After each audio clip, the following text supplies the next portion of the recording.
உங்களுடைய இருதயத்தின் ஆழத்திலிருந்து நீங்கள் அத்தியாவசியமாக ஒரு எப்படியாகிலும் எனக்கு அந்த வேண்டும் என்கிறதான அந்த உத்தரவாதத்தோடு பாரத்தோடு கூட நீங்கள் ஆண்டவருடைய சமூகத்திலே நீங்கள் அதை பாடினீர்கள் என்றால் கர்த்தர் சும்மா இருக்க முடியாது. From the depth of your heart, if you ask the Lord in the presence of God and sing for the inevitable, unavoidable that what you need in your life, the Lord cannot keep silent. கர்த்தர் உடனே கிரியை செய்வார். Immediately the Lord will start working for you. ஒரு ஆள் violin வாசித்தாராம். One person was playing violin.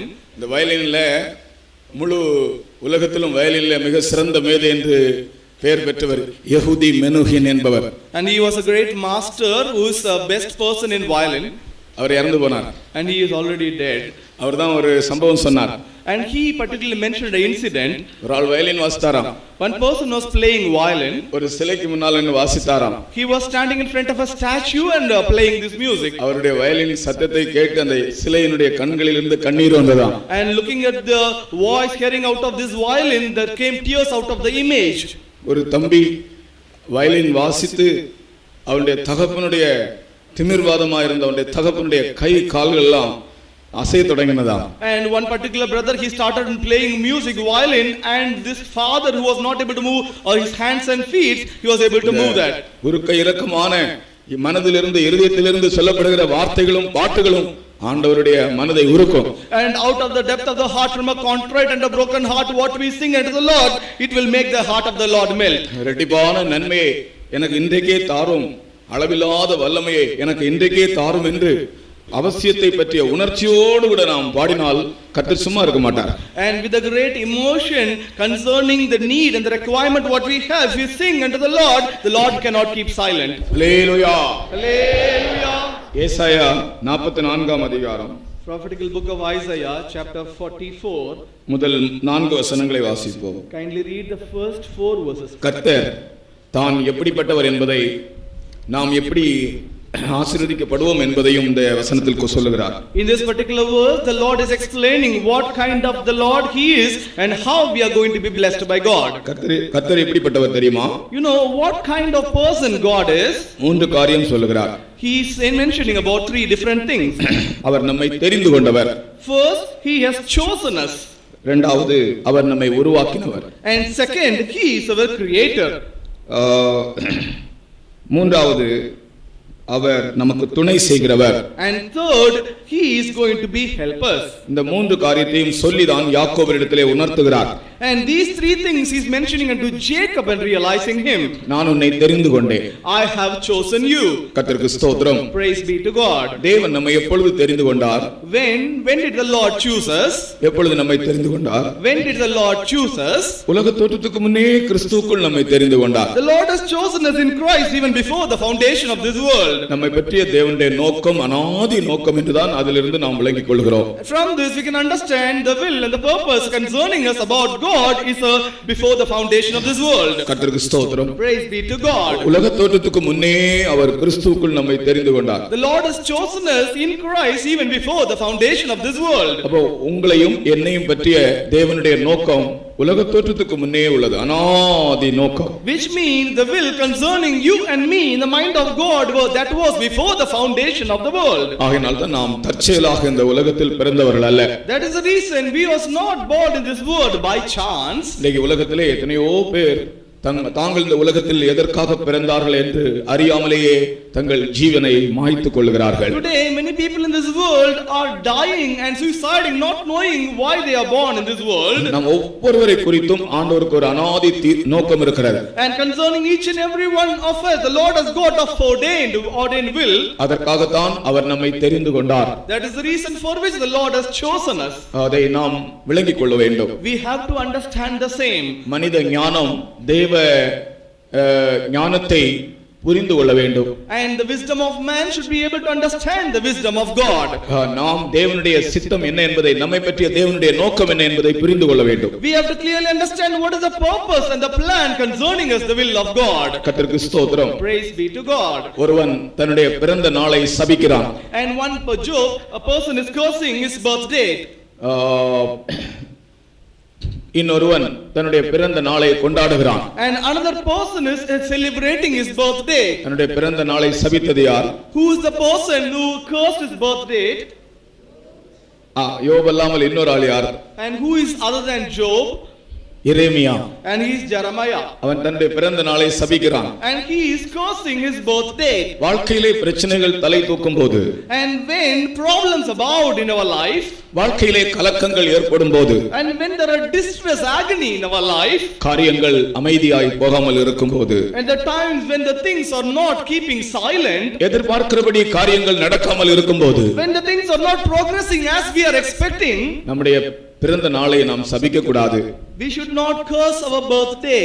அவர்கள் தங்கள் பிறந்த நாளை சபித்தார்கள். and they cursed their birthday.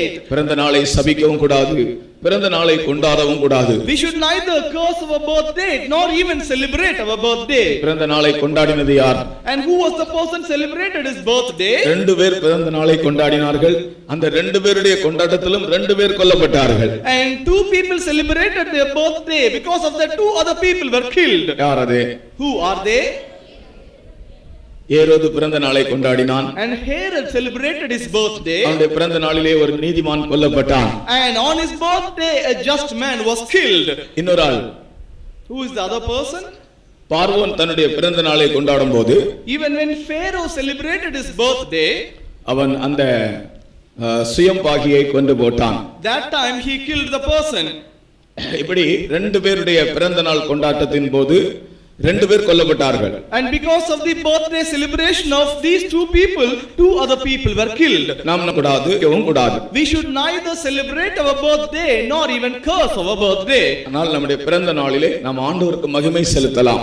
but we can glorify the name of the Lord on our birthday. கர்த்தருக்கு ஸ்தோத்திரம். praise be to God. ஒரு வருடம் கூட நமக்கு கூட்டி தந்தாரே, அதற்கு ஆண்டவருக்கு நன்றி செலுத்தலாம். சபையில போகலாம், பரிசுத்தவான்களை பார்த்து ஜெபிக்கலாம், காணிக்கை செலுத்தலாம். இதெல்லாம் தவறல்ல. oh, the Lord has added one more year into our days of the life in this world. We can go to the servants of God in the church and pay offering. All these things are good and not wrong. அதை ஒரு பெரிய பண்டிகையாகவும் கொண்டாட்டமாகவும் நாம் ஆசரிக்க வேண்டிய அவசியம் இல்லை. there is no need that we need to celebrate that as a great festival or a great feast. ஆனால் முக்கியமாக நான் சொல்ல விரும்புகிற காரியம், but importantly I would like to mention, நாம் ஒவ்வொருவருடைய ஜீவியத்திலும் கர்த்தருக்கு ஒரு பெரிய நோக்கம் இருக்கிறது என்பதை நாம் மறக்கலாகாது. and we should understand that and should not forget the Lord has got a great purpose concerning our life. ஒவ்வொருவரை பற்றியும் ஆண்டவர் ஒரு பெரிய நோக்கம் வைத்திருக்கிறார். God has got a great plan and purpose concerning each and every one of us. அதை ஏற்ற சமயத்திலே காலமாக நம்மளே நிறைவேற்றிக் கொண்டே இருக்கிறார். and in the right time, in the due season, the Lord is fulfilling his plan in our life.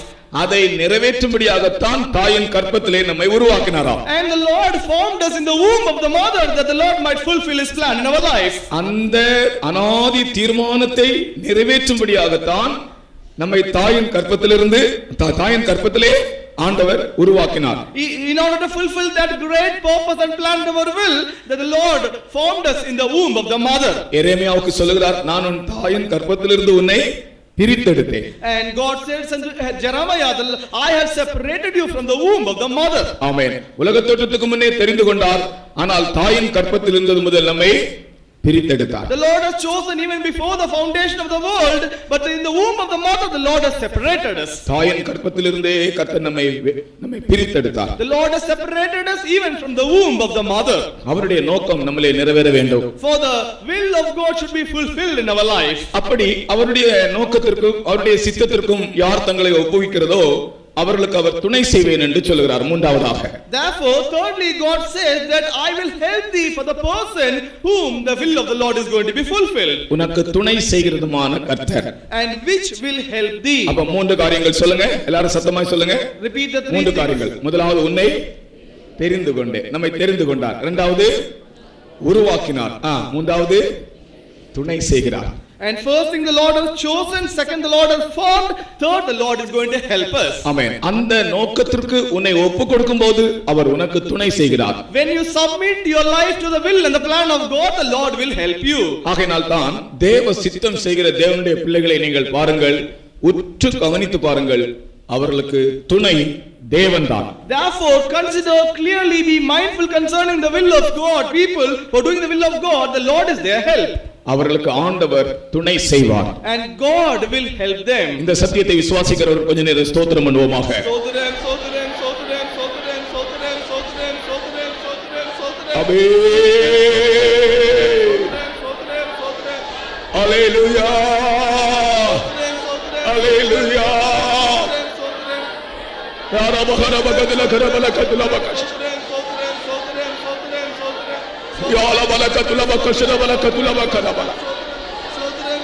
ஷிரபல கலப கதுல கலப கதுல கலபல. ஆண்டவரே. ஹalleluya.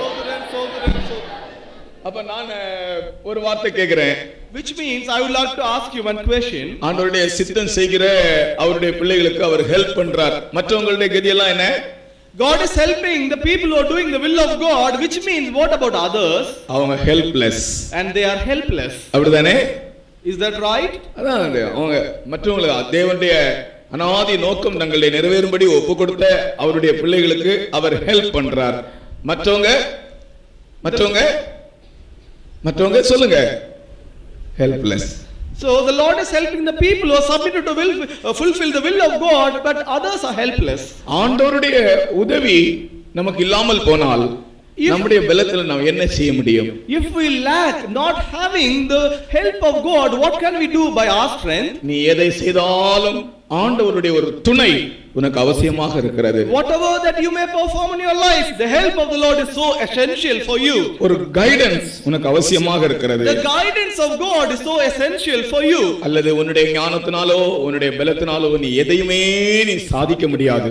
Otherwise, by your strength and by your wisdom, nothing that you can achieve in your life. இன்றைக்கு நான் சொல்லுகிற தேவ ஆலோசனை என்னவென்றால், Today my counsel of God unto you is, சபையிலே ஆண்டவருக்காக ஜீவிக்கிற அவருடைய ஜனத்திற்கு அவர் துணையாக இருக்கிறார். Dear church, the people who are living for the sake of God, God is your help.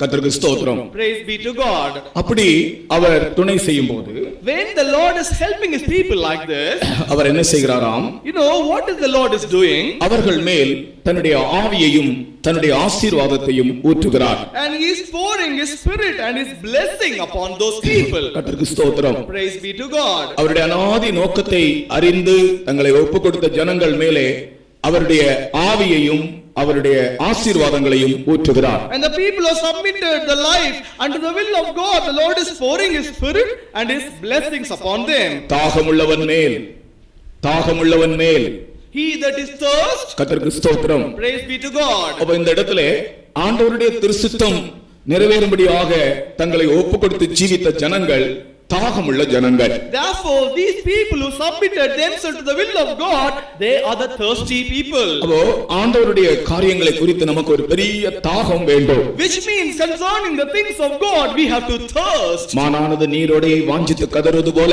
என் ஆத்துமா கர்த்தர் மேல் தாகமா இருக்கிறது. As the heart panteth unto the water brook, so my heart panteth unto thee, O God. அவர்கள் தாகமுள்ள ஜனங்கள் என்று அழைக்கப்படுகிறார்கள். And they are the people who called who are thirst. கர்த்தருடைய காரியங்களுக்காக ஒரு பெரிய தாகம்.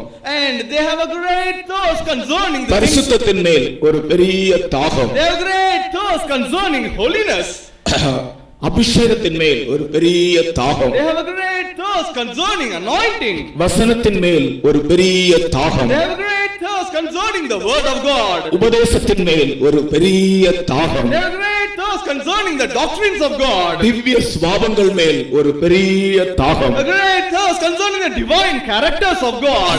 ஆண்டவருடைய சபையின் மேல் ஒரு பெரிய தாகம். A great thirst concerning the church of God. பரலோகத்தின் மேல் ஒரு பெரிய தாகம். A great thirst concerning the kingdom heaven of God. இன்றைக்கு அநேக தேவ ஜனங்களுக்கு இப்படிப்பட்ட காரியங்கள் மேல் தாகம் இல்லை. Today many people of God, they do not have thirst concerning these things. அவங்க வழக்கம் போல கர்த்தர் சமூகத்திலே வந்து திரும்பி போகிறார்கள். As usual for namesake they come and return to back from the presence of God. ஆனால் பரிசுத்தத்தை குறித்து ஒரு தாகம் இல்லை. They do not have a thirst concerning holiness. ஆவிக்குரிய ஆசீர்வாதங்கள் வேண்டுமே, அதை குறித்து ஒரு தாகம் இல்லை. Oh, how much more essential are the spiritual blessing, no thirst about that. ஆவியின் வரங்களை குறித்து ஒரு தாகம் இல்லை. They do not have the thirst concerning the spiritual gifts. அபிஷேகத்தை குறித்து ஒரு தாகம் இல்லை. No thirst concerning the anointing. அதுபோல திவ்ய சுபாவங்களை குறித்து ஒரு தாகம் இல்லை. Likewise, no thirst concerning the divine natures of God. கர்த்தருடைய வருகை குறித்து ஒரு தாகம் இல்லை. No thirst concerning the coming of the Lord. நான் உங்களுக்கு சொல்லுகிற ஒரு புத்திமதி என்னவென்றால், The advice that I would like to place you this morning, நீங்கள் ஒரு ஆள் ஒரு மணி நேரமாகலும் ஒரு நாள் ஜெபிக்க வேண்டும் தனியாக. personally, every person at least for 1 hour you have to pray in your life. ராபோஜனம் எடுக்கிற விசுவாசிகள் கை உயர்த்துங்கள். All the believers who are taking communion, please raise your hands. ராபோஜனம் எடுக்கிற விசுவாசிகள் எல்லாரும் ஒரு நாள் ஒரு மணி நேரமாகலும் நீங்கள் தனி ஜெபம் பண்ண வேண்டும், personal prayer. All the believers taking communion at least 1 hour in a day, you have to have a personal prayer. இது என்னுடைய வார்த்தை அல்ல, கர்த்தருடைய வார்த்தை. This is not my word, this is the word of God. நீங்கள் ஒரு மணி நேரமாகலும் என்னோடு கூட விழித்திருக்க கூடாதா? The Lord asked, did you not watch and pray with me at least for 1 hour? ஒரு மணி நேரமாகலும் நீங்கள் தனியாக ஜெபிக்க வேண்டும். At least for 1 hour you have to remain in your personal prayer. பைபிள்ல 5 அதிகாரமாகலும் நீங்கள் ஒரு நாள் வாசிக்க வேண்டும். In the Bible at least 5 chapters you have to read for 1 day. வசனத்தின் மேல் தாகம், A thirst into the word of God. பரலோகத்தின் மேல் தாகம். A thirst in the kingdom of God. ஆபிரகாமை பாருங்கள். Look into Abraham. பரலோகத்தின் மேல் தாகம் இருந்தபடியால் As he had a great thirst concerning heaven, அவன் பூமியிலே ஒன்றும் வேண்டாம் என்று விட்டு அவன் புறப்பட்டான். he forsook all the things of this world. He started journeying. ஆனால் லோத்தை பாருங்கள். But look at Lot. பரலோகத்தின் மேல் தாகம் இல்லை. There is no thirst in the heaven. அவனுக்கு சோதோமின் மேல் தாகம். His thirst was upon Sodom. அவனுக்கு உலகத்தின் மேல் தாகம். His thirst was upon this world. அவன் அழிந்து போய்விட்டான். Therefore he perished on the way. ஆனால் தாம் ஆபிரகாமை போல நாம் பரலோகத்தின் மேல் தாகம் உள்ளவர்களாக இருக்க வேண்டும். As like of Abraham, we have to thirst concerning heaven. தாகம் உள்ளவர்கள் மேல் 2 காரியங்களை ஊற்றுகிறார். And the Lord is pouring 2 different things upon the people who thirst. ஒன்று அவருடைய ஆவி, First is his spirit, இரண்டாவது அவருடைய ஆசீர்வாதம். and second is his blessings. தாகம் உள்ளவர்களுக்கு எப்போதும் கர்த்தர் ஒரு புதிய அபிஷேகத்தை கொடுப்பார். The people who are thirst, the Lord will always give a new anointing. நீ தேவ சமூகத்துக்கு வரும்போது உனக்கு ஒரு நியூ அனாயிண்டிங், ஒரு புதிய அபிஷேகம் கிடைக்கும். When you come to the presence of God, you shall receive a new anointing. தாகம் உள்ளவர்கள் மேல் கர்த்தர் அவருடைய ஆவியை ஊற்றுகிறார். The Lord is pouring his spirit upon the people who thirst. அந்த ஆவியோடு சேர்ந்து ஆசீர்வாதம் வருகிறது. Along with the spirit, you also receive the blessings. கர்த்தருக்கு ஸ்தோத்திரம். Praise be to God. ஆவி இல்லாமல் வெறும் ஆசீர்வாதத்தை நாம் விரும்பக்கூடாது. And we should not just look for blessing without spirit. இந்த அபிஷேகத்தோடு ஒரு ஆசீர்வாதம் நமக்கு கிடைக்கும். Along with the anointing, we shall receive a blessings from God. எப்போதும் நீங்க வாஞ்சியா இருக்கணும் ஒரு அபிஷேகத்துக்காக. Always you have to thirst for an anointing. நீங்க தூங்கிட்டு இருக்கும்போது உங்களை எழுப்பி உனக்கு என்ன வேண்டும் என்று கேட்டால் எனக்கு ஒரு புது அபிஷேகம் வேண்டும் என்று நீ சொல்லவே. Even if you sleep, when someone is waking up, you ask, what do you want? You have to say, I want a new anointing. அதுதான் இந்த நாட்களின் அத்தியாவசியமான தேவை. That is the inevitable expectation that we require these days. தாகமுள்ளவன் மேல் அவருடைய ஆவியை ஊற்றுகிறார். He that is thirst, the Lord is pouring his spirit upon him. அவருடைய அந்த ஆவியோடு சேர்ந்து அவருடைய ஆசீர்வாதம் வருகிறது. Along with the spirit, he is receiving the blessings as well. இன்றைக்கு நான் விசேஷமாக 3 காரியங்களை சொல்ல போகிறேன். Today, in a peculiar way, I would like to explain 3 different things. இந்த ஆவியும் இந்த ஆசீர்வாதமும் ஊற்றப்படும்போது, When this spirit and this blessings are being poured, நாம் எப்படி இருப்போம் என்று அந்த வசனத்திலே சொல்லப்பட்டிருக்கிற 4ஆம் வசனத்திலே, in the 4th verse, it has been mentioned how we shall be. கால்களின் ஓரமாய் வளருகிற அலரி செடிகள் போல் இருப்பார்கள். And they shall spring as among the grass as willows by the water courses. கர்த்தருடைய வசனத்திலே தேவ ஜனங்கள் எப்படி இருப்பார்கள் என்று பல வர்ணனைகள் உண்டு. And in the word of God there are various interpretation and explanation how can the people of God be blessed. ஒரு இடத்திலே சொல்லப்பட்டிருக்கு அவர்கள் பனையை போல இருப்பார்கள். In one occasion the Lord said they shall be like a snow. ஒரு இடத்திலே சொல்லப்பட்டிருக்கு அவர்கள் ஒலிவ மரம் போல இருப்பார்கள். And one side it is mentioned they shall be like a olive tree. ஒரு இடத்திலே சொல்லப்பட்டிருக்கிறது அவர்கள் முள்ளுகளுக்குள்ளே லீலி போல் இருக்கிறார்கள். And one occasion it is mentioned they should be like lilies in the midst of thorns. பல வர்ணனைகள் உண்டு. And there are different kinds of explanations. இதுங்கே அவர்கள் புல்லின் நடுவிலே வளருகிற அலரி செடிகள் போல இருப்பார்கள். Here the word of God says as willows by the water courses. கர்த்தருக்கு ஸ்தோத்திரம். Praise be to God. இந்த அலரி செடிகளை பற்றி 3 விளக்கங்கள் சொல்கிறேன். And concerning these willows, I would like to give you 3 different explanations. முதலாவது லேவியராகமம் 23ஆம் அதிகாரத்திலே First, it will understand the book of Leviticus chapter 23. 40ஆம் வசனத்திலே நாம் வாசிக்கிறோம். When we read in verse 40, இந்த அலரி செடிகள் கூடார பண்டிகைக்கு உபயோகிக்கப்பட்ட பொருட்களில் ஒன்று. And these willows are used for the feast that has been used for the Feast of Tabernacle. அவர்கள் கூடார பண்டிகைக்கு உபயோகித்த பொருட்களில் ஒன்று அலரி செடிகள், ஆற்றலரிகள். And these willows of the brook are being used for the Feast of Tabernacle. வாசிங்கள். Kindly read that verse, please. அலங்காரமான விருட்சங்களின் கனிகளையும் பேரீச்சின் ஓலைகளையும் கிளைகளையும் ஆற்றலரிகள் ஆற்றின் அண்டையிலே அந்த ஓரத்திலே வளர்கிற அலரி செடிகள். And these are willows of the brook. அப்ப இது கூடார பண்டிகைக்கு உபயோகிக்கப்பட்ட சொற்செடி. And this is a thing which was used for the Feast of the Tabernacle. அபிஷேகம் ஊற்றப்படும்போது when the anointing is being poured, நாம் அலரி செடிகள் போல் மாறுகிறோம். and we have been transformed like the willows. அலரி செடிகளாய் மாறும்போது when we have been transformed like the willows, நாம் கூடார பண்டிகையை ஆசரிக்கிறோம். and we are celebrating the Feast of Tabernacle. கூடார பண்டிகை என்றால் என்ன? What is called the Feast of Tabernacle? ஒரு அர்த்தத்திலே நாம் சொல்லும்போது one interpretation says, நம்முடைய பிதாக்கள் கூடாரத்தில் ஜீவித்த ஜீவியத்தை ஞாபகப்படுத்துகிற ஒரு விழா. It is a remembering festival or an experience that our fathers lived on the tents. நம்முடைய பிதாக்கள் கூடாரத்தில் ஜீவித்தார்கள். And our fathers lived on the tabernacle. அதுபோல நிலையான நகரம் நமக்கு இங்கே இல்லை. As like of that, we should not have a stronghold city here. வரப்போகிறதை நாடி தேடுகிறோம். And we are in search of the thing which is yet to come. எப்போதும் நமக்கு கர்த்தருடைய வருகையின் நம்பிக்கை நமக்கு இருக்கும். Always we will have the hope of the coming of the Lord. வருகையின் நம்பிக்கையை புதுப்பித்துக் கொள்ளுங்கள் தேவ ஜனங்களே. Oh dear children of God, renew your hopes of the coming of God. நம்முடைய இருதயத்தின் ஆழத்திலே இயேசு கிறிஸ்துவின் வருகை என்கிற ஒரு சத்தம் தொனித்துக் கொண்டே இருக்க வேண்டும். The depth of the heart, there should be a voice crying of the coming of the Lord, the coming of the Lord. கர்த்தருடைய வருகை இருந்தால் நம்முடைய நிலைமை என்ன? And if the coming of the Lord shall happen, what will be our condition? நமக்கு இந்த உலகம் நமக்கு பாத்திரம் அல்ல. And this world is not our room. நாம் இந்த உலகத்துக்குரியவர்கள் அல்ல. And we do not belong to this world. நிலையான நகரம் நமக்கு இங்கே இல்லை. And we do not have the permanent habitation here. நாம் எல்லாரும் கூடாரவாசிகள். And we are all the people dwelling in tabernacles. கூடாரவாசிகள் எல்லாம் ஒரு அல்லேலூயா சொல்லுங்கள். Hallelujah. நமக்கு இந்த உலகம் பாத்திரம் அல்ல. And this world is not our habitation. இந்த கூடார பண்டிகை அலரி செடி என்று சொன்னாலே கூடார பண்டிகை. When you say the willows, that is called the Feast of the Tabernacle. அதாவது உலகத்தின் மேல் எனக்கு நம்பிக்கை இல்லை.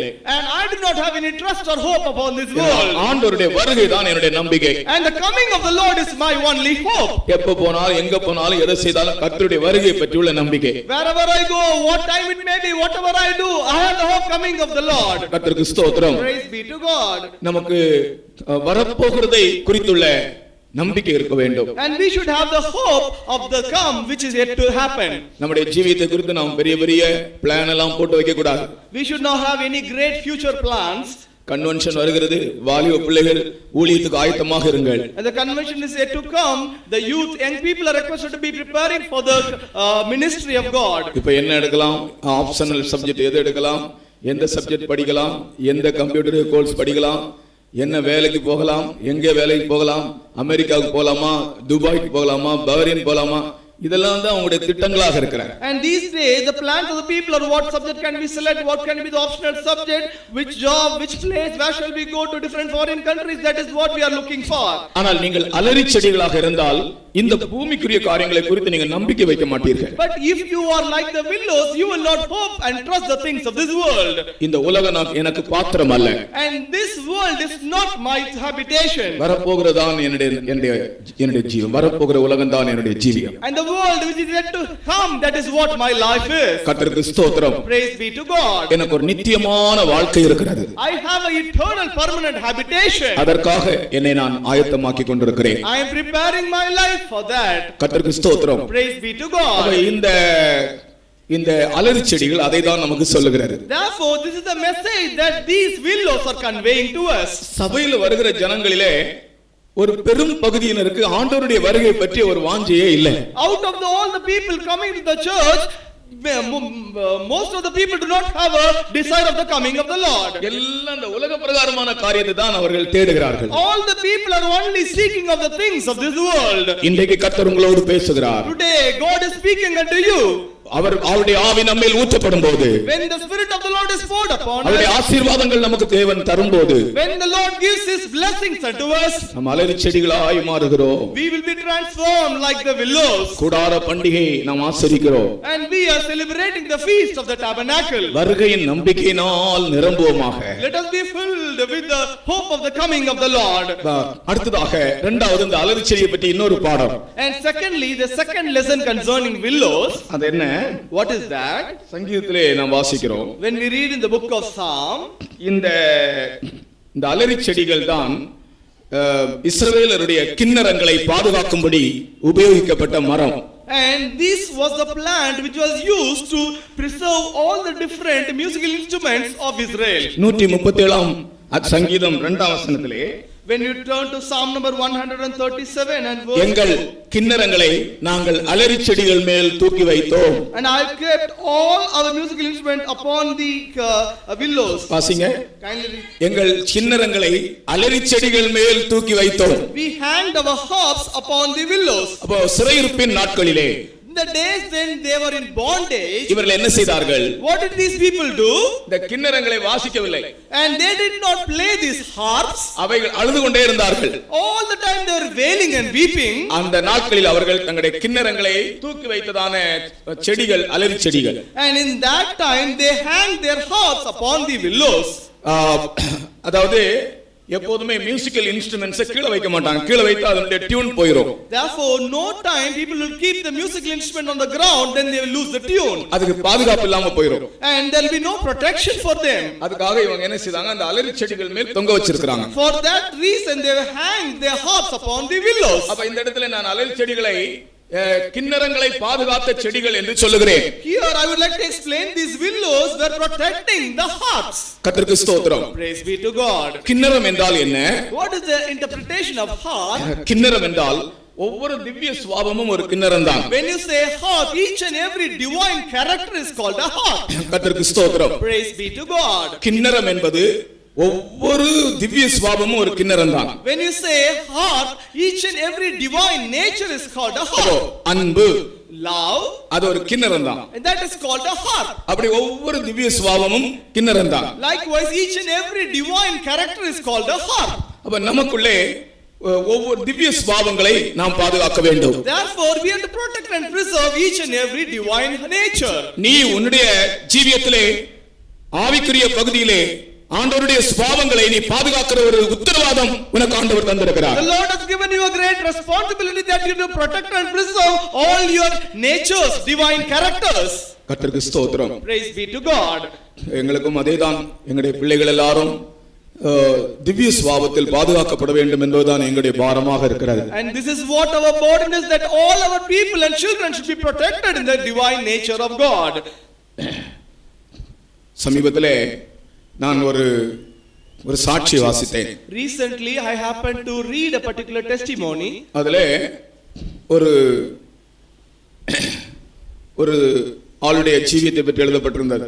And in that particular testimony it was written concerning a person. வட கொரியாவிலே, நார்த் கொரியா, அங்கே தீன் என்ற ஒரு ஜெனரல், ஒரு ராணுவ தளபதி இருந்தார். And in the place of North Korea there was a army emperor called Dean. அவர் திடீரென்று ஜெயிலில் அடைக்கப்பட்டார். And suddenly he was cast into the prison one day. Communist ஆட்சி வந்தபோது அவர் ஜெயிலில் போட்டாங்க. When the communist government came into control and rule, he was imprisoned. அவரை கொல்ல வேண்டும் என்று ஒரு நாள் குறிக்கப்பட்டது. And one day was appointed that he has to be assassinated. துப்பாக்கியினால சுடப்பட்டு கொல்லப்பட வேண்டும் என்று. And he had to be shot by the gun and he should die. அந்த நாள் வந்தது. And that particular day came. அவர் கொல்லப்படுவதற்கு முன்பு ஒரு ரிக்வெஸ்ட் பண்ணாராம். Before he was just about to be killed, he made a request. அதாவது என் மனைவிக்கு நான் ஒரு வரியில ஒரு கடிதம் எழுத எனக்கு அனுமதிக்க வேண்டும் என்று. And you have to give me permission so that I may write one line letter to my wife. சரி, அவர்கள் அனுமதித்தார்கள். Immediately the permission was granted. அவர் ஒரு பேப்பர் எடுத்து ஒரே ஒரு வரி எழுதினாரா. And he took a piece of paper and wrote only one line. அந்த வரி என்ன தெரியுமா? You know what was that line? அவருக்கு பில் என்று ஒரே ஒரு மகன். And he had only one son called Bill. அந்த மகனை பற்றி அவருடைய மனைவிக்கு ஒரு வரி எழுதினார். And concerning that son he wrote something, one line to his wife. அந்த வரி என்னவென்றால், tell Bill to walk with integrity. அதாவது உத்தமமாய் நேர்மையாய் நடக்கும்படி பில்லுக்கு சொல்லு அப்படின்னு ஒரு வரி எழுதினார். And this line was, tell Bill to walk uprightly. வாலிபர்களே, தேவனுடைய பிள்ளைகளே, வெளியே ஒன்று உள்ளே ஒன்று அப்படி ஜீவிக்க கூடாது. உண்மையான ஒரு இன்டெகிரிட்டி, வாழ்க்கையில ஒரு இன்டெகிரிட்டி தேவை. Dear children of God, dear young people, you should have a true integrity, not something outside and something different inside. கர்த்தருக்கு ஸ்தோத்திரம். Praise be to God. நான் பிள்ளைகளுக்கு சொல்லுகிறேன். I would like to say this thing to the children. பெரியவர்களுக்கு சொல்லுகிறேன். I would like to say this thing to the old people. ஊழியக்காரர்களுக்கு சொல்லுகிறேன். Even to the servants of God. நம்முடைய வாழ்க்கையினுடைய விசேஷம் என்னவென்றால், வெளியே ஒன்று உள்ளே ஒன்று அல்ல. The peculiar nature of our life is not something outside and something different inside. நம்ம ஒவ்வொருவருக்கும் ஒரு இன்டெகிரிட்டி, அதாவது ஒரு உத்தமமான இருதயம் தேவை. And everyone should have a heart of integrity. பொய்யே சொல்லக்கூடாது. We should not speak any lie at all. இந்த வருஷம் எல்லாம் ஒரு பொய் கூட வாயில வராதவங்க எத்தனை பேர் கை உயர்த்துங்க பார்க்கலாம். How many of you have not even uttered one single lie all through this whole year? Please raise your hand. விளையாட்டுக்கு கூட, தமாசு கூட நான் ஒரு பொய் சொல்லல. Even for a joking nature I have not lied at all. நீங்க இப்ப கை உயர்த்த வேண்டாம். கை உயர்த்த சொன்னால் ஒருவேளை உங்களுக்கு வெட்கமாக இருக்கும். உங்களுடைய மனசாட்சியில இருந்து நீங்க சொல்லுங்க. Please not raise your hand, otherwise you should be ashamed of. You have to say this is what our testimony is. நமக்கு ஒரு இன்டெகிரிட்டி உண்டு. We must have an integrity in our heart. ஒரு இடத்துல ஒரு எஜமான் ஒரு தன்னுடைய வேலை செய்கிற அந்த வேலைக்காரனை ஒரு காரியத்திலே சந்தேகப்பட்டார். And when one particular place one master had a doubt concerning his subordinate on his job. அந்த வேலைக்காரன் மிகவும் உண்மை உள்ளவன். Because the servant was so integral. சின்ன விஷயத்துல கூட உண்மை உள்ளவன். He was so faithful even for small matters. எஜமான் கூப்பிட்டார். That time the master called him. அந்த ஒரு காரியத்தில் அவனுக்கு சந்தேகத்தோடு பேசினார். And he had some doubt concerning a particular matter. அவன் சொன்னான், sir, you are doubting my integrity? கேட்டான். At that time he asked unto the master, dear sir, do you have to doubt my integrity? Sir, you are doubting my integrity? என்னுடைய நேர்மையை, என்னுடைய உத்தமமான இருதயத்தை நீங்க சந்தேகப்படுறீங்களான்னு கேட்டான். He said, are you doubting my integrity? கர்த்தருக்கு ஸ்தோத்திரம். Praise be to God. அவனுடைய எஜமான் சொன்னார், சாரி சொன்னார். Immediately the master said, I am sorry. நான் உன்னை டவுட் பண்ணிட்டேன். I have doubted you. நான் உன்னை டவுட் பண்ணிட்டேன். I have doubted you. நீ உண்மையான ஒரு மனுஷன். Yes, you are an integral person. பட்டினி இருந்தாலும் நேர்மையை தவறக்கூடாது, உண்மையை தவறக்கூடாது. Even if you starve of hunger, you should not get out of your integrity. வார்த்தைகள்ல உண்மையா இருங்கள்.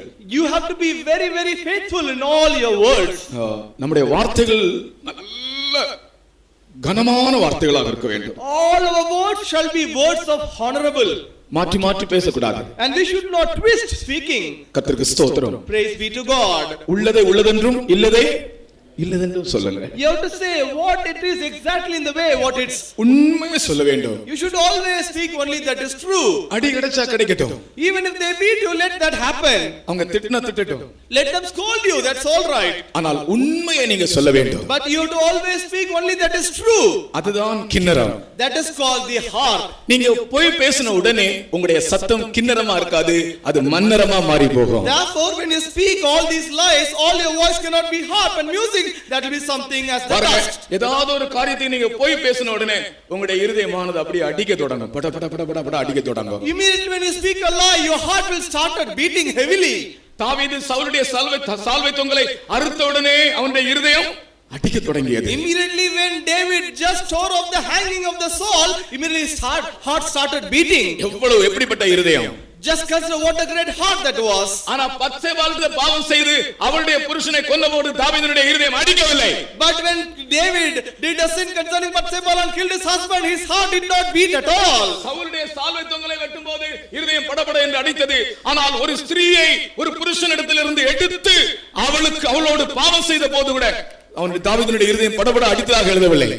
And when தீர்க்கதரிசி வந்து உணர்த்தின பிறகுதான் அவனுடைய இருதயம் தொடப்பட்டது. Immediately when the prophet came and made him to be realized, then he was touched in his heart. உங்களுடைய இருதயத்தை கிண்ணறமாய் நீங்கள் பாதுகாத்துக் கொள்ள வேண்டும். And you have to protect and keep your heart as a harp. கர்த்தருக்கு ஸ்தோத்திரம். Praise be to God. இந்த அலரி செடிகள் என்பது கிண்ணறங்களை பாதுகாத்த செடிகள். When you say the willows, these are the willows protected the harps. Integrity நீங்கள் தவறவே கூடாது. You should not miss out of your integrity. ஒரு பக்கத்துல இந்த கிண்ணறம் என்று சொல்லுகிறது நம்முடைய இன்டெகிரிட்டி என்று நான் சொல்லுகிறேன். When you say one side, this harp symbolizes our integrity. அதாவது உத்தமமான சுபாவங்கள். That is called the upright characters. கர்த்தருக்கு ஸ்தோத்திரம். Praise be to God. ஆணையிட்டதிலே தனக்கு நஷ்டம் வந்தாலும் தவறாது இருக்கிறார். After paying the vow, even it may cause loss unto you, you should not get away out of that. சந்தர்ப்பத்துக்கு ஏற்றபடி உங்களுடைய வார்த்தைகளை மாற்ற கூடாது. And you should not twist your words according to the situation. கர்த்தருடைய வசனத்திலே வாசிக்கிறோம், நேர்மையாய் நடந்தவர்கள் சமாதானத்துக்குள் பிரவேசித்து தங்கள் படுக்கைகளில் The word of God says to the people who walk on the integrity, they have to rest on their sleep. தங்கள் படுக்கைகளில் இளைப்பார்கள். They shall take rest on their bed. நேர்மையாய் நடந்தவர்கள். And they are the people who are integral in their life. கர்த்தருக்கு ஸ்தோத்திரம். Praise be to God. நாம் நேர்மையாய் இருக்கும்போது கர்த்தர் நம்மோடு இருப்பார். And when we have a just path, the Lord will be always with us. சின்ன பிள்ளைகளானாலும் நேர்மையாய் இருந்தால் கர்த்தர் அவர்களோடு இருப்பார். Even if they are small children, if they are integral, the Lord will be definitely with them. உண்மை பேசுங்கள். You should always speak true. நேர்மையாய் நடவுங்கள். You should walk in the integral path. நஷ்டம் வந்தா வரட்டும். Let the loss come in our life. கர்த்தருக்கு ஸ்தோத்திரம். Praise be to God. நஷ்டம் வந்தா வரட்டும். Let the loss happen. ஆனால் ஒரு காலம் உங்களுக்கு நஷ்டம் வராது. But never you will suffer loss. நீங்கள் பொய் பேசினால் உங்களுக்கு லாபம் வரும், ஆனால் ஜீவியத்திலே ஆசீர்வாதம் நஷ்டப்படும். If you speak like something you can take or gain profit, but your life there will be lack of blessing. உங்களுடைய வார்த்தைகளை குறித்து நீங்கள் எச்சரிக்கையாய் இருங்கள். You should be very careful concerning the words of your mouth. அதான் கிண்ணறம். That is called the heart. அதாவது இந்த இருதயம் தான் அந்த கிண்ணறம். And this heart is called the harp. மோவாபின் நிமித்தம் என் குடல்களும் கிராரேஸ் நிமித்தம் என் உள்ளமும் எதை போல் தொனிக்கிறது? சுரமண்டலம் போல் தொனிக்கிறது. As of the harp, it is giving a musical sound. கர்த்தருக்கு ஸ்தோத்திரம். Praise be to God. இந்த இருதயம் தான் அந்த கிண்ணறம். And this heart is called the musical harp. உங்க இருதயத்தை தொட்டு பாருங்க. Just touch your heart and see. உங்க இருதயம் எப்படி இருக்கிறது? How is your heart now? ஒரு கிண்ணறம் போல் நீங்கள் அந்த அலரி செடிகள் அது அப்படியே பத்திரமாய் தொங்க விடப்பட்டது போல உங்கள் இருதயத்தை நீங்கள் பத்திரமாக வைத்திருக்கிறீர்களா? அல்லது உங்க இருதயம் கடினப்பட்டு இருக்கிறதா? As like of this harp is hanging on the willows, are you able to protect and keep your heart protected safety, but it is just hanging on there? நான் திரும்பவும் சொல்லுகிறேன், தலை போனாலும் சரி பொய் சொல்லாதீங்க. I would like to again say to even your head may be beheaded, but don't say lies. சாதாரணமாக இந்த இந்துக்களுக்கு ஒரு கதை உண்டு. அந்த அது என்னது, ஹரிச்சந்திரன் ஒரு கதை சொல்லுவாங்க. And they will say a Harichandran story. அவன் ஹரிச்சந்திரன் பொய்யே பேச மாட்டானா. And Harichandran will not speak any lies. அந்த புராணத்தில் அவர் எழுதுகிறார், அந்த புலவர் எழுதுகிறார், பதி இழந்தனம் பெற்ற நிதி இழந்தனம் பாலனை இழந்தனம் இனி எமக்குளதென நினைக்கும் கதி இழக்கினும் கட்டுரை இழக்கிலோம். எல்லாம் போச்சு, வீடு போச்சு, நாடு போச்சு, எங்களுடைய பிள்ளைகளும் கடைசியில எங்களுடைய அருமையான குழந்தையும் போச்சு, எங்களுடைய ஆஸ்திகள் எல்லாம் போய்விட்டது. இனி எமக்குளதென நினைக்கும் கதி இழக்கினும். இனி எங்களுக்கு இருக்கிறது என்னது? ஒரே ஒரு தான், இங்க ஜீவன் தான் இருக்கு. இந்த ஜீவன் போனாலும் நாங்க சொன்ன சொல் தவற மாட்டோம். And we lost our family, our homes, everything we have lost, even only the life is remaining, but we should not twist our words. நம்முடைய ஸ்பெஷாலிட்டி என்ன தெரியுமா? You know what is our speciality? நம்முடைய விசேஷம் என்ன தெரியுமா? Now what is our peculiar nature? நாம் நம்முடைய நாவினால் உண்மை பேசுகிறவர்கள். And we are the people speaking only truth with our tongue. இப்போ ஒரு ஃப்ரெடி இருக்கிறார். Just consider him. இப்போ ஃப்ரெடி நான் எப்படி மதிக்கிறேன்? And how I am respecting him? Freddy உண்மை பேசக்கூடியவர். He is always speaking truth. இப்போ பாருங்க, என்கிட்ட ஒரு 2-3 சந்தர்ப்பங்களிலே ஃப்ரெடி கொஞ்சம் போய் பேசுற ஆளா இருந்தால் நான் இவரை எப்படி கனம் பண்ண முடியும்? Just considering in 2-3 times he is always speaking lies to me, how can I honor him? நம்முடைய வார்த்தை தான் பிரியமானவர்களே, தலை போனாலும் பரவாயில்லை, என்னதான் நம்முடைய வார்த்தைகளை நான் உண்மையுள்ள இன்டெகிரிட்டி, அதுதான் இந்த கிண்ணறம். Dear child of God, whatever you may be beheaded, but our word should be faithful. அவன் மரிக்க போகிற நேரத்திலே தன்னுடைய மனைவிக்கு எழுதின ஒரே ஒரு வார்த்தை, tell Bill to walk with integrity. And at the time of the death, the only line which he wrote unto his wife, tell Bill to walk with integrity. பிரியமான தேவனுடைய பிள்ளைகளே, நீங்கள் நேர்மையாய் நடந்து கொள்ளுங்கள், உண்மையாய் நடந்து கொள்ளுங்கள், அதுதான் கிண்ணறம். இந்த உத்தமமான இருதயத்தை காத்துக்கொள்ளுங்கள். Dear child of God, you have to walk with integrity and truthful and faithful, and that is your upright heart that should be preserved. இந்த அலரி செடிகள் என்பது இந்த கிண்ணறத்தை பாதுகாத்த செடிகள். When you say the willows, these are protecting, preserving the hearts. அடுத்ததாக இந்த அலரி செடிகள் என்று சொல்வது ஆவி ஊற்றப்பட்ட அனுபவம். அத நான் ஏற்கனவே உங்களுக்கு சொன்னேன். That is the reason when you say the willows, it is the experience of the Spirit being poured. என்னுடைய ஆவியையும் என்னுடைய ஆசீர்வாதத்தையும் இந்த சந்தானத்தின் மேல் ஊற்றுவேன், அப்பொழுது அவள் அலரி செடிகள் போல் இருப்பார்கள். And they shall be like the willows, and I will pour out my Spirit and my blessing upon their offspring. உங்கள் மேல் கர்த்தர் ஒரு அபிஷேகத்தை ஊற்றிக்கொண்டே இருப்பார். And the Lord will be always pouring an anointing upon you. அதிலே கர்த்தர் என்னோடு பேசின ஒரு வார்த்தை உங்களுக்கு நான் சொல்லுகிறேன். I would like to tell you one word of God which the Lord has spoken unto me. நீங்க ஒரு நாள் சாப்பாடு இல்லாம இருக்கலாம், ஆனால் ஒரு நாள் அபிஷேகம் இல்லாமல் இருக்க கூடாது. You may be remaining without one day food, but not without anointing. ஒரு நாள் உங்களுடைய கையில நீங்கள் பணம் இல்லாமல் ஜீவிக்கலாம், ஆனால் ஒரு நாள் நீங்கள் அபிஷேகம் இல்லாமல் ஜீவிக்க கூடாது. You may live your life without any money in your hand, but not without anointing. கர்த்தருக்கு ஸ்தோத்திரம். Praise be to God. எது இல்லாமல் போனாலும் அபிஷேகம் இல்லாமல் போக கூடாது. Whatever it may go out of your life, but not anointing. கர்த்தருடைய பரிசுத்த நாமத்துக்கு நன்றியோடு ஸ்தோத்திரம் செலுத்துகிறேன். I will to praise the holy name of the Lord with a thanksgiving heart. அபிஷேகம் இல்லாமல் நாம் ஜீவிக்க முடியாது. We cannot live this life without anointing. கர்த்தர் நமக்கு எப்போது அபிஷேகத்தை ஊற்றுகிறார். The Lord is pouring always anointing upon us. கர்த்தர் என்னோடு பேசின ஒரு வார்த்தை உங்களுக்கு சொல்லுகிறேன். I would like to share with you one word of God which the Lord spoken to me. ஆசரிப்பு கூடாரத்துல ஒரு குத்து விளக்கு இருந்தது. And in the tabernacle there was a candlestick. அந்த குத்து விளக்கு எரியணும்னா என்ன செய்யணும்? When this candlestick need to be burned, what should be poured? இஸ்ரவேல் ஜனங்கள் யார் என்ன கொண்டு வரணும்?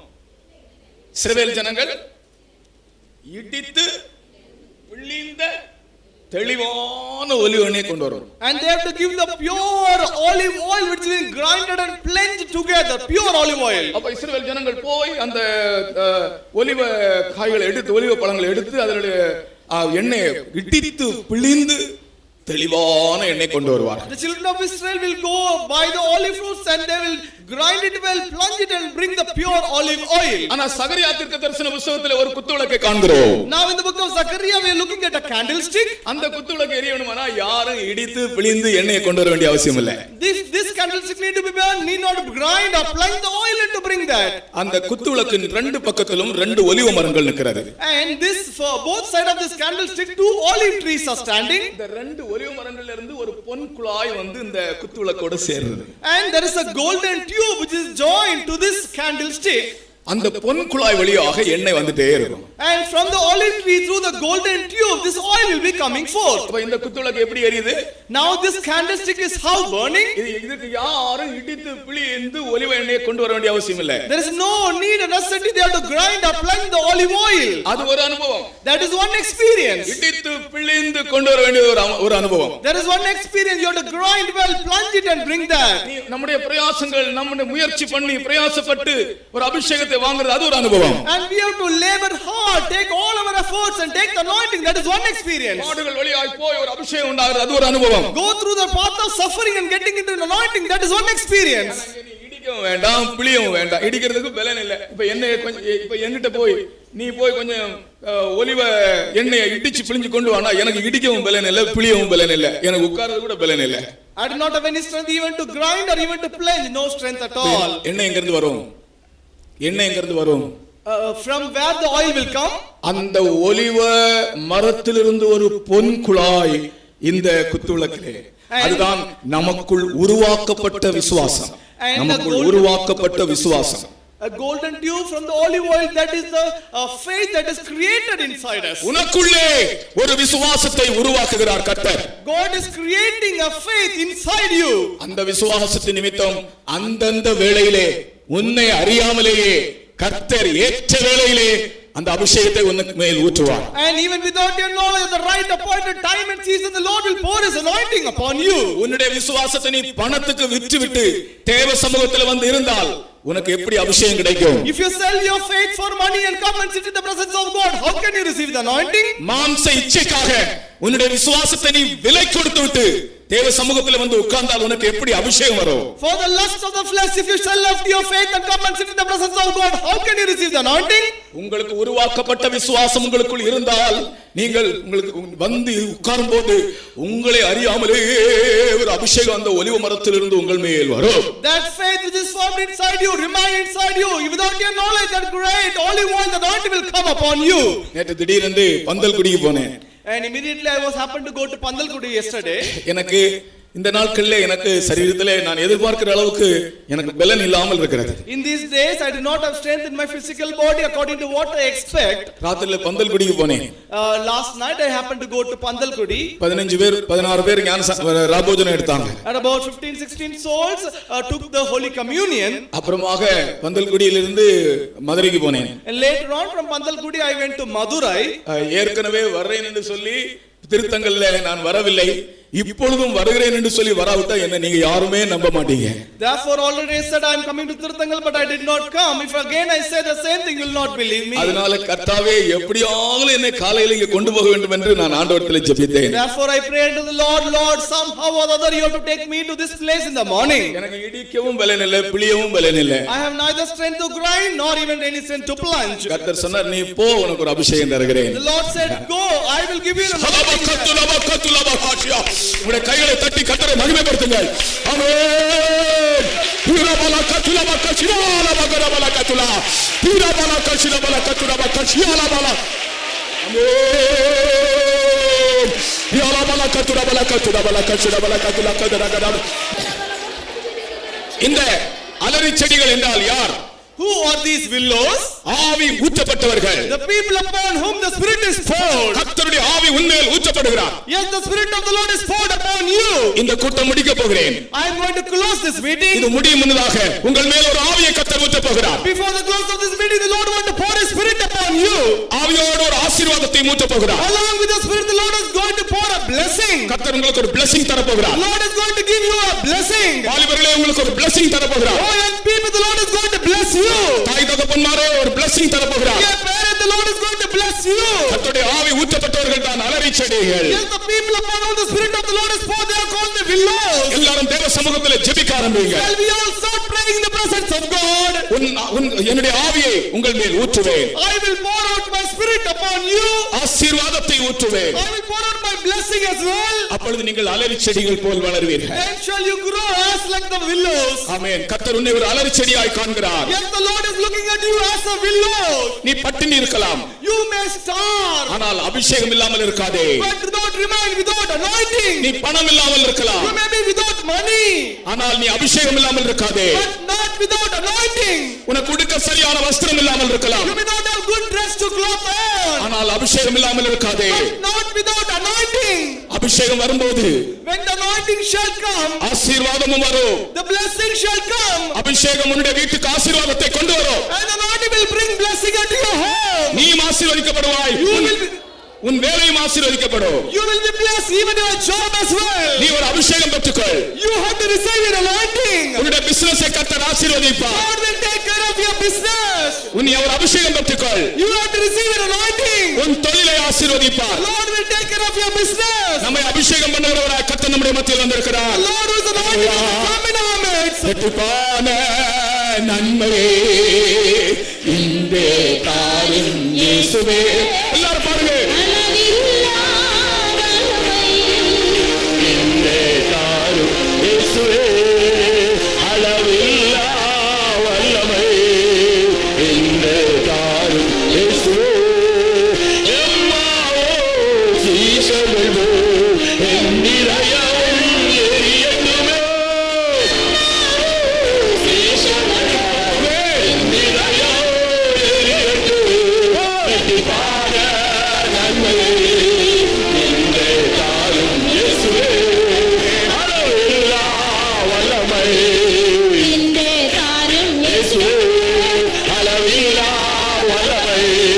இந்த காலம் இயேசுவே எம்மாவோ சீஷர்களோ என் இதயம் எரியட்டுமே எம்மாவோ சீஷர்களோ என் இதயம் எரியட்டுமே எம்மாவோ சீஷர்களோ என் இதயம் எரியட்டுமே எம்மாவோ சீஷர்களோ என் இதயம் எரியட்டுமே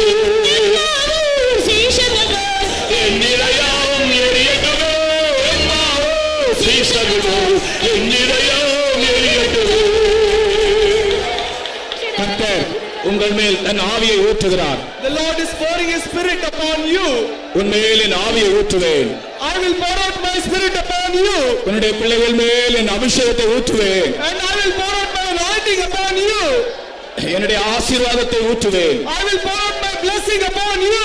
கர்த்தருடைய ஆவியும் கர்த்தருடைய ஆசீர்வாதமும் நம்மேல் ஊற்றப்பட்டு கொண்டே இருக்கிறது. And the Spirit of the Lord, the blessing of the Lord is pouring upon you. இரட்டிப்பான நன்மையே இன்று காரும் இயேசுவே அளவில்லா வல்லமை இன்று காரும் இயேசுவே அளவில்லா வல்லமை இன்று காரும் இயேசுவே எம்மாவோ சீசர்கள் என் இதயம் எரியட்டுமே எம்மாவோ சீசர்கள் என் இதயம் எரியட்டுமே இரட்டிப்பான நன்மையே இன்று காரும் இயேசுவே அளவில்லா வல்லமை இன்று காரும் இயேசுவே அளவில்லா வல்லமை இன்று காரும் இயேசுவே எம்மாவோ சீஷர்களோ என் இதயம் எரியட்டுமே எம்மாவோ சீஷர்களோ என் இதயம் எரியட்டுமே எம்மாவோ சீஷர்களோ என் இதயம் எரியட்டுமே எம்மாவோ சீஷர்களோ என் இதயம் எரியட்டுமே எம்மாவோ சீஷர்களோ என் இதயம் எரியட்டுமே எம்மாவோ சீஷர்களோ என் இதயம் எரியட்டுமே எம்மாவோ சீஷர்களோ என் இதயம் எரியட்டுமே எம்மாவோ சீஷர்களோ என் இதயம் எரியட்டுமே.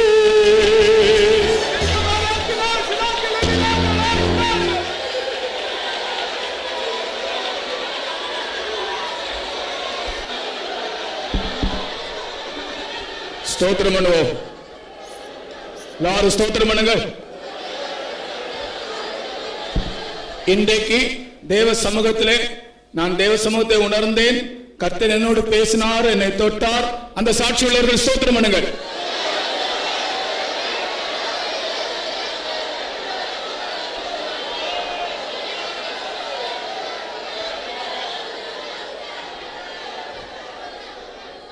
தொடர்ந்து நம்முடைய மதுரை கன்வென்ஷன் வரப்போகிறது.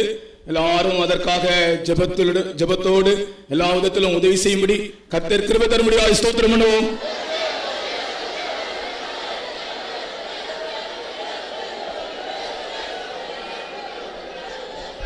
ஜெபம் பண்ணலாம். பரிசுத்தமுள்ள நல்ல ஆண்டவரே, இந்த ஆசீர்வதிக்கப்பட்டதான உயிர்த்தெழுந்த கால வேளையில் மகிமையும் மாட்சியும் நிறைந்தவராக சர்வ வல்லவராக எங்களுடைய சபையை நேசித்து நீர் எழுந்திருந்த தயவுக்காக உமக்கு நன்றி செலுத்துகிறங்க தாவே. இந்த கூட்டத்தினுடைய ஒவ்வொரு பகுதியிலும் பரிசுத்தாவின் பரிபூர்ண ஈவை ஆண்டவரே ஒவ்வொருவரும் அனுபவிக்க நீர் அருள் செய்ததற்காக நன்றி செலுத்துகிறோம். இரட்டிப்பான நன்மையை இன்று எங்களுக்கு தரும்படியாக நீர் மகிமையோடு இறங்கி வந்தீரே, அதற்காக நன்றி செலுத்துகிறங்க தாவே. பரிசுத்தவான்களை உம்முடைய கரங்கள் எடுத்ததற்காக நன்றி செலுத்துகிறோம். எங்களை தெரிந்து கொண்டவரும் ஆண்டவரே எங்களை உருவாக்கினவரும் எங்களுக்கு துணை செய்கிறவருமாக இந்த காலையில் நீர் வெளிப்பட்டிருக்க தாவே. எங்களுடைய வாழ்க்கை ஒரு கிண்ணறம் போல அமையும்படியாக நீர் எங்களோடு இடைப்பட்டதற்காக உமக்கு நன்றி செலுத்துகிறோம் ஆண்டவரே. ஆண்டவரே, எங்களுடைய நேர்மை எந்த விதத்திலும் தவறக்கூடாது தாவே. எங்களுடைய திவ்ய சுவாபங்களை நாங்கள் நிலைத்திருக்கத்தக்கதாக நீர் எங்களுக்கு உதவி செய்ய முடியாது மன்றாடுகிறோங்க தாவே. நாங்கள் கூடார பண்டிகை ஆசரிக்கக்கூடியவர்கள் தாவே.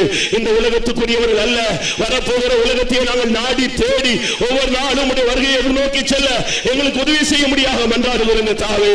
ஆண்டவரே, யார் யாரெல்லாம் கத்தாவே நீர் எங்களுக்கு துணை செய்கிறது நம்பி இருக்கிறீர்களோ நம்பி இருக்கிறார்களோ அவர்களுக்கெல்லாம் கத்தாவே நீர் அபிஷேகத்தையும் ஆவியும் நீர் அருளக்கூடியவராக நீர் வெளிப்பட்டபடி நான் நன்றி செலுத்துகிறோம். பெற்ற அபிஷேகத்திலும் பெற்ற ஆசீர்வாதத்திலும் நிலைத்திருந்து சாட்சிகளாய் வாழ்ந்து உம்மை சந்திக்க அருள் செய்யும், ஆசீர்வதியும். இயேசுவின் நாமத்தில் வேண்டிக் கொள்கிறோம் பிதாவே. நம்முடைய கர்த்தராகிய இயேசு கிறிஸ்துவின் கிருபையும் பிதாவாகிய தேவனுடைய அன்பும் பரிசுத்தாவின் ஐக்கியமும் நம் அனைவரோடும் சதா காலங்களிலும் தங்கியிருப்பதாக. அல்லேலூயா, அல்லேலூயா, அல்லேலூயா.